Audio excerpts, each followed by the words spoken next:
Hi, this is Empowering Introductory Algebra, the series created to assist students to overcome any basic algebra deficiencies and build a strong foundation leading to those college-level studies.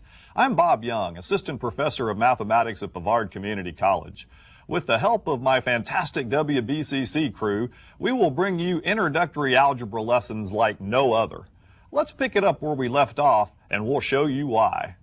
Now, in our last episode, we discussed the 5 essential power rules. So I'm going to go back to some examples of those, and we're going to go ahead and review those first off. So, power rules in review. We talked about power rule number 1. Whenever we multiply same bases, we add the power. So a to the x times a to the y power equals a to the x plus y power. Okay. When you divide same bases, power rule number 2, a to the x divided by a to the y, the rule is subtract the powers. Now remember, it depends on which power is larger here, so we can subtract up and say a to the x minus y power, or we could subtract down and say 1 over a to the y minus x power. All right, so it just depends on which of these powers is the higher degree, as we're going to see today. All right, so you can subtract up or subtract down, and many instructors refer to this rule here. You always want to keep those powers positives on the exponents. Power rule 3, any base raised to the 0 power equals the number 1. Okay, so anything to the 0 power 1. Power rule 4, if you have a negative power rule, and this stems from the second power rule here, to make the negative power into a positive one, you can take it downstairs there. All right, so a negative power in the numerator becomes positive in the denominator, or if you have a negative power in the bottom, to make it positive, you simply move it up to the top. So that would be a to the x power there. And the 5th power rule, whenever you have a power raised to a power, multiply the power. So a to the x power raised to the y power is a to the x times y power. Now, those 5 rules, these 5 rules here by themselves, I don't think are too problematic for some, but when they start mixing them together, they start mixing these rules, we can get into some interesting problems, and we're going to look at that in the next set of examples here. So notice here, they try to make things a little more complicated, but don't let that bother you.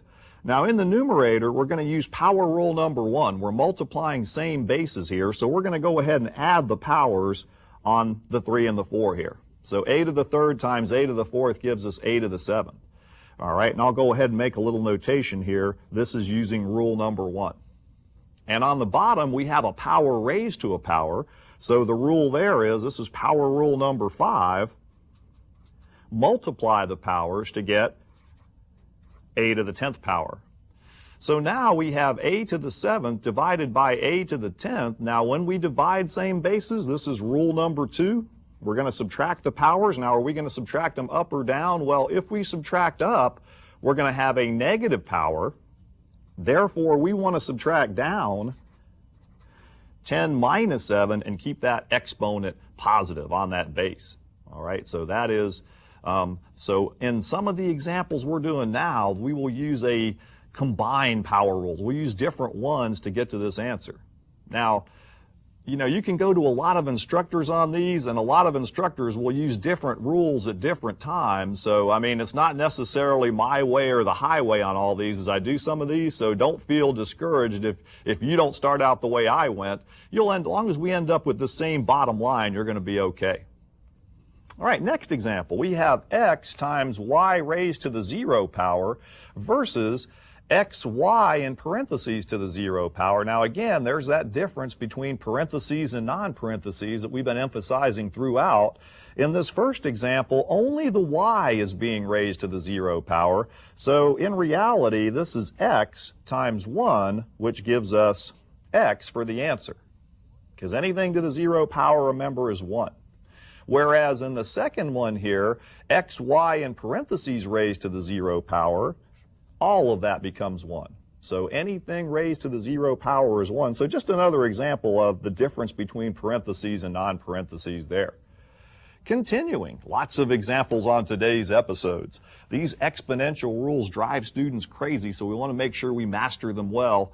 Okay, now on this one we have a to the negative 4th power times a to the 5th times a to the negative 7th. Now see, depending on which way you go, there's a couple different ways you can attack this. You could use power rule number 1 and add all these exponents together. Or some students might say, well, let's take this a to the negative 4 and write it as 1 over a to the 4th. Does not matter. Does not matter which way you go. So I'm going to go ahead and start out and just put them all together using power rule number 1. And you can refer back into, the last episode and write down all these power rules if you missed those.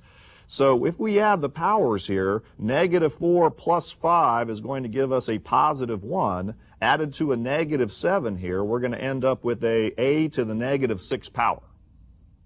All right. Now, we don't want this negative exponent, so we're going to have to use rule number 4 next. And remember, this is called the reciprocal rule because anytime you have a negative power in the numerator, it becomes a positive power in the denominator. And we showed why in the last episode on that as well. So in the examples today, we're going to be combining power rules to get to where we need to go. All right, and the next example, this little basic one here drives students crazy sometimes. When you have y here divided by y to the negative 1st power. Now remember, if there's not a power here in the numerator, put 1. Anything to the 1st power is itself.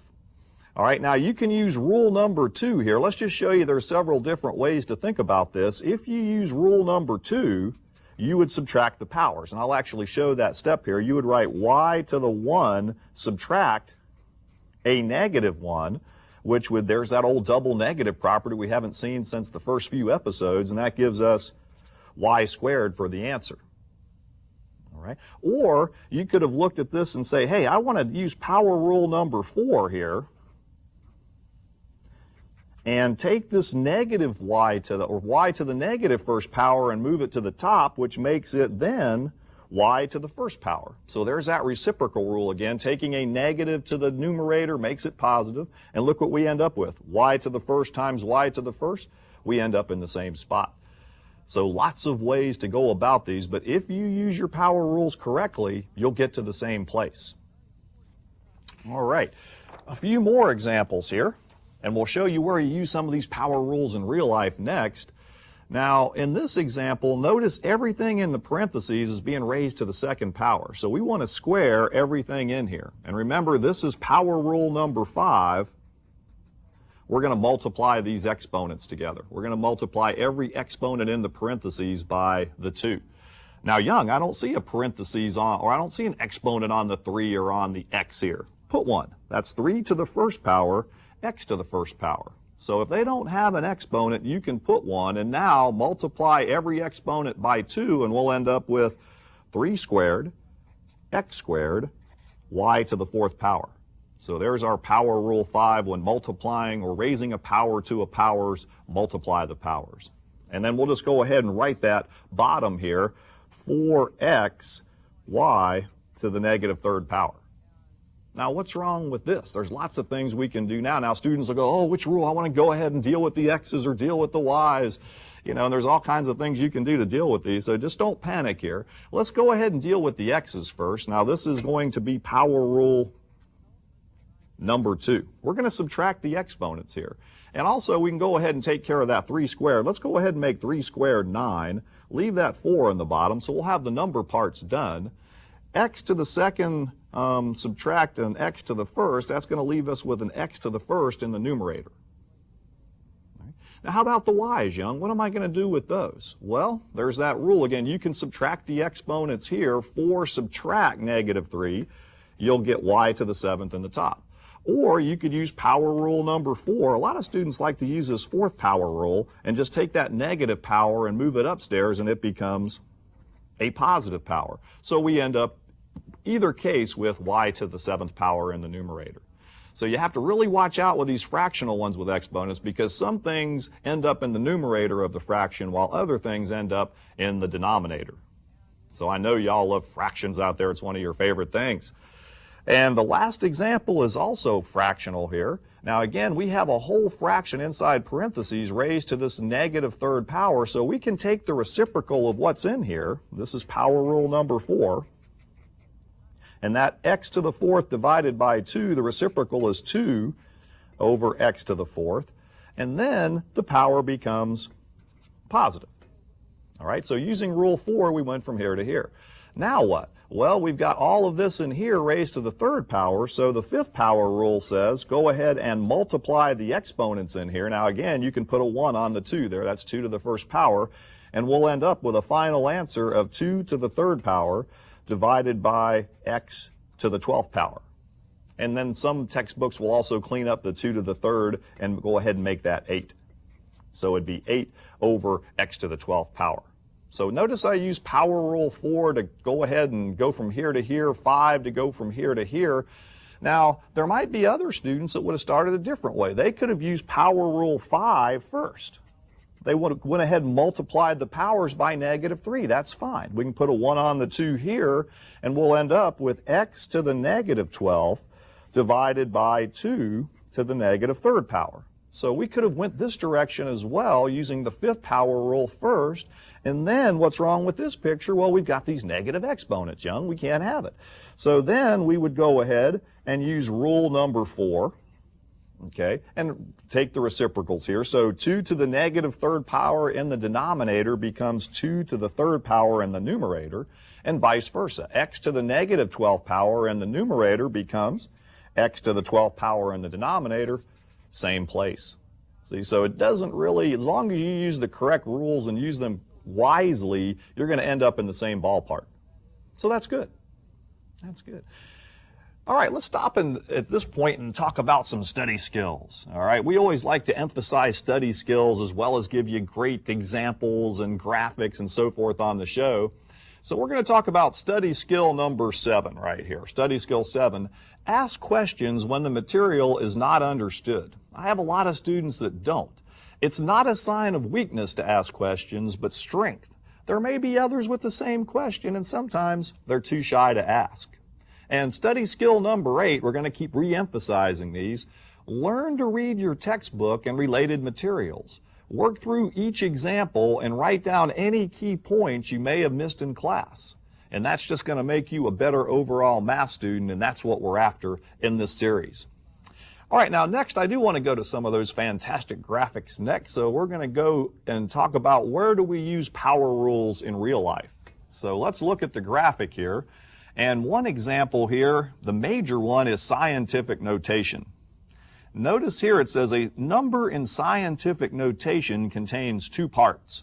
A number part times the 10 to some power part.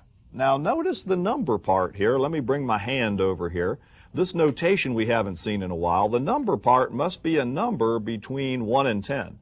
Now it can equal 1, but it can't equal 10. Times the 10 to some power part. All right, so in the next graphic, in scientific notation, when the power of 10 is positive, the number is large, and that's because you're multiplying by tens. So for example, and boy, I wish I had this as my salary one year, 1,400,000 there can be written in scientific notation as 1.4 times 10 to the 6th power. So the number has to be between 1 and 10 times 10 to some power. Wouldn't you like to have a paycheck like that one time? 1.4 times 10 to the 6th and have dollars on that? I mean, you'd almost have to have a number that big. And the next example there, we have 9,705,000,000 can be written as 9.705 times 10 to the 9th power. All right, so when that power on the 10 is positive, we're talking some large numbers. Now, the reverse of that is when the power on the 10 is negative, the number is small, which means fraction or decimal number. Remember that 10 to the -1st power using that 4th power rule can be rewritten as 1/10 because that -1 becomes positive in the denominator. 10 to the -2nd power, 1/100th, and so on. So I've got some examples down there on the bottom you can look at. 0.5 is 5 times 10 to the negative first power. That's the fraction 1/2. And then you've got other ways to write that. 0.025 would be 25 thousandths written out as a fraction, and in scientific notation is 2.5 times 10 to the negative second power. And that very last example on the bottom there should be an equal sign in there instead of a plus sign. So we've got 0.000542, extremely small decimal, equals 5.42 times 10 to the fourth power. All right, so we're going to look at some more examples with scientific notation. Let's go there next, back to the examples. So we want to go ahead and take these numbers, whether they be large or small, and convert them into scientific notation. So on this one, huge number, the decimal goes to make this a number between 1 and 10, between the 6 and the 3. So it's going to be 6.3 times 10 to some power in the scientific notation format, Now, Young, 10 to what power? Well, where did the decimal start out here? It always starts out at the end of a number, so if we move it to get it between the 6 and the 3, it's going to go 3, 6, 9. 9 places over, so this would be times 10 to the 9th power. All right. 0.00052, to make it a number between 1 and 10, the decimal would go between the 5 and the 2. Times 10 to what power? Now this is a very small number. We had to move the decimal over 1, 2, 3, 4 places, so this would be times 10 to the negative fourth. 90,420. To make this number between 1 and 10, the decimals on the end here, we have to go ahead and write 9.042. Now make sure you include all of these numbers here. Don't leave out. I see some students sometimes leave the 4 and the 2. They just throw it off, but it really is a significant number in here. Times 10 to the what power? Right, 10 to the fourth. Moving it over 4 places. All right, and the last example here, 0.7240, move the decimal 1, it would be 7.24. Now this 0 here we can drop off, it's not significant. Times 10 to the what power? It would be negative 1. Okay.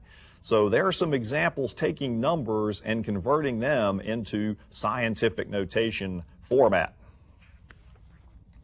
All right, now we might also be asked when we're dealing with scientific notation, we might be given a number in scientific notation and asked to go ahead and change that into decimal form, which is the number itself. So if we take 6.04 times 10 to the fifth, what happens to this 6.04? Does it become larger or smaller when I start multiplying by 10 to the fifth? Well, remember, 10 to the fifth is times 10 times 10 times 10 times 10 times 10. So this number gets larger. So it would be 604, and we're going to have to add some zeros on the end of this, aren't we? So let me see if I've got enough here. So we're going to have to go over 1, 2, 3, 4, 5. There you go. And then it's always a good idea to backtrack and go ahead every 3 places and put a comma in there. So this is 604, or this is 604,000 here, large number when we have a positive exponent. All right, and on the other side of the coin, if we take 3.59 times 10 to the negative fourth power, this number is going to get much smaller, much smaller. So the decimal here would be moved left 4 places. So if I start between the 3 and the 5 here and I go 4, 1, 2, 3, 4, this would be 0.000359, an extremely small number. All right, so 10, if you have a positive exponent on the 10, large, negative, small. Now, where is this going to help me in real life, Young? Scientific notation. Well, next I have empowering scientific notation. So you'll get some problems like this in some of your courses as well. And boy, science teachers really love this as well. If you can come in and do things like this, it's not just math all the time. Your science instructors will love it if you can do some of the math going into their courses as well. So here it says multiply. Now notice I've got a very large number here, times 10 to the 7th, times a very small number, 10 to the negative third power. So scientific notation allows us to take very large numbers and multiply them by very small numbers and combine the results together. And notice I also have on these multiply, and I've got a divide example next, write the result in scientific notation. So we also want the answer in scientific notation when we deal with these. So let's take the first one here. I'm going to go ahead and take the numbers 3.5 and 4 and multiply them together first. So I'll come over here on the side here. 3.5 times 4, 24 is 12. I come out with 14.0, moving the decimal one place. So multiplying the numbers, I get 14. Times, now here's power rule number 1 and where it helps us in real life, 10 to the 7th times 10 to the negative 3rd. Whenever we multiply same bases, what do I do with these exponents? Add them. Exactly. So we're going to go ahead and end up with 10 4 back door, 10 to the 4th power. So we end up with 14 times 10 4. But is this scientific notation? No. Why? Because this number, ladies and gentlemen, is not between 1 and 10. So remember, if I wanted to take 14 and write it between 1 and 10, it would be 1.4 times 10 to the what power?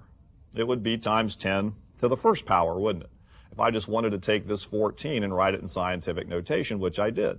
And then I'll go ahead and add this 10 to the 4th times 10 to the 4th on the rear. So the answer in scientific notation, and some of the textbooks will try to trick you on these, don't let them, 1.4 times 10 to the 5th power, adding the powers on the 10 here. 1.4 times 10 to the 5th. Okay. And dividing is the same way. You divide numbers with numbers, and then we'll deal with these powers here. So 4 divided by 8. Now remember, when you divide fractions like this, take the bottom into the top. So I'll say 8 goes into 4. How many times? Well, I'll move the decimal straight up here. 0.5. So taking just the numbers and dividing them, I got 0.5 times 10 to what power? Now, scientific notation out there, ladies and gentlemen, is one time it's okay to have negative exponents on something. We've been avoiding negative exponents on variables and writing them as positive exponents, but here, this is a real-life application where this is just going to show you if the number is large or small. Now, if I take this 10 to the 12th and move it up, what happens to it? The power changes sign, and this becomes, using power rule number 4, 10 to the negative 12th power. So what do we end up with now? So we can now combine these powers. We're multiplying same bases. Rule 1, add the powers, and we get 0.5 times 10 to the negative 17th power. Now, is this in scientific notation? I'm sorry to say it's not, because that number, again, is not between 1 and 10. Isn't that dirty, Pool? I don't like it. Well, that's all right. We'll have to get over it anyway. How do I write 0.5 in scientific notation? It would be 5 times 10 to the what? Well, that's a small number, isn't it? Negative 1st. Right? So I just like to take the numbers sometime and change those into scientific notation and then throw what's left on the rear end there. And now we end up with the final answer of 5 times 10 to the negative 18th power. All right, so scientific notation, very important in real-life applications. And boy, some of these numbers, you just couldn't write that in a science book. Could you imagine in an encyclopedia or something trying to write that number in decimal form? It would be 0.0000000. I mean, so many zeros, 17 zeros and 5 there. You'd never be able to get them on that you know, inside that encyclopedia. It just never fits. So this is very useful notation here. Okay, let's go to a graphic next. Next thing we want to get into is polynomials. Polynomials. Now, this is coming from the Greek word. So when you guys say that algebra is Greek to me, you will really mean it now with the word poly. Poly means many. It says a polynomial is an algebraic expression in which all terms have only whole number exponents and no variables appear in any denominators. Now remember, terms of polynomials are separated by plus or minus signs. And like terms have the same variables to the same powers. Okay, next graphic. Classifying polynomials. We are going to classify these creatures. So a monomial, and the Greek word mon meaning one, a polynomial that contains one term. Binomial, like bicycle, has 2 tires. A binomial is a polynomial that contains 2 terms. And a trinomial is a polynomial that contains 3 terms. Now, after the trinomial, the Greeks stopped naming them like that. I mean, after 3 terms, they started calling the 4 terms and 5 terms just 4-term polynomials, 5-term polynomials, and so forth.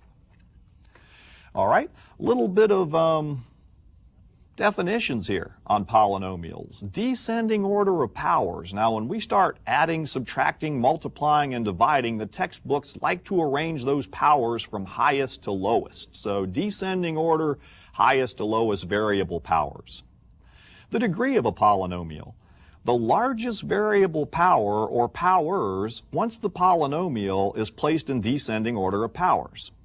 If more than one variable appears in the polynomial, the degree is the sum of the highest variable or variables' powers of a given term. And we're going to talk about the differences in these in a minute. Coefficient of a polynomial is the number in front of each term. The leading coefficient is the number in front of the highest degreed term. So lots of good polynomial definitions for you to write down and put in those notebooks. Now for the next 5 examples here, we're going to go ahead and A, classify the polynomial, B, arrange it in descending order, C, state the degree of each term and the degree of the polynomial, and lastly, state the coefficient of each term and the leading coefficient of the polynomials. So we have the 5 examples given here. And we're going to start with example 1 here, 5x minus 3x to the 4th plus 7. So let's go ahead and look at that example. Now, if I want to write this in descending order, I'm going to go ahead and put the largest power first. This would be, or actually I need to classify this first. So let's A, classify this as how many terms, 1, 2, 3. This is a trinomial. Okay. And if I want to write this trinomial in descending order, I'm going to start with the highest power, which is the negative 3x to the 4th. Now, don't lose that sign on that negative there.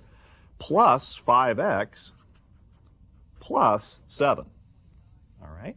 Next, I want to talk about the degrees of each term here. So the degree of each term on the first term here, that is a degree 4. The x is to the 4th power. The next one is degree 1. Okay? X is to the 1st power. And notice a number with no variable has no degree. And you certainly don't want to end up like this in college. You don't want to end up like this number and have no degree. So the degree only talks about variable exponents. Okay? And the coefficients here are the numbers in front of each variable. So the coefficient of the first one would be negative 3.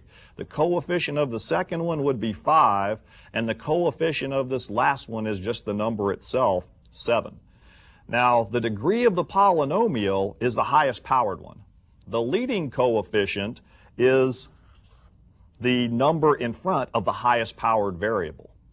And that's where we're going to pick it up in our next episode here. We're going to continue working examples of these polynomials, classifying them, arranging them in descending order, and talking about their degrees and their coefficients. So in closing, practice the algebra concepts presented to master each lesson. Keep your work organized with problems copied and steps shown in detail. Read those related materials in your textbook, work through similar examples, and write down any key points to solidify your understanding. No one can do it for you, so take the initiative. It will pay dividends. Take care, and we'll see you next time.